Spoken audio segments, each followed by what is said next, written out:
পুজোটা একটা বাড়ির পুজো ছিল। পুজোটা প্রচলন করে ভবেশ চক্রবর্তী মহাশয়, স্বর্গীয়। আচ্ছা।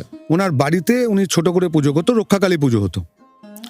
এবার ওনার এবং ওনার কিছু বন্ধুরা যারা পুজোটা করতো, আমার মতনই ঘুরতে ভালোবাসতো।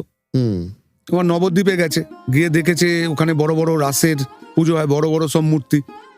দেখার পরে ওনার মনে হয়েছে যে আমার মাকে বড় করলে কেমন হয়, 100 বছর আগে। তা উনি নৈহাটিতে এসে তো ওনার তো ওই চিন্তা। তারপর উনি ওই 21 ফুট, আমাদের মানুষের হাতে 14 হাত, উনি মূর্তি তৈরি করলেন। আচ্ছা। এবং ওনার বন্ধুরা কেউ মাকে কিছু গয়না দিল, ছোট তখন আরম্ভ হলো, দিয়ে পুজো শুরু হলো। এই পুজোটা 100-র আরো পুরনো, কেন পুজোটা ছোট পুজোটা আরো হতো, আরো আগে থেকে আরম্ভ হয়েছে। 100 বছর হয়েছে, 101 বছর হয়েছে বড় মূর্তিটা।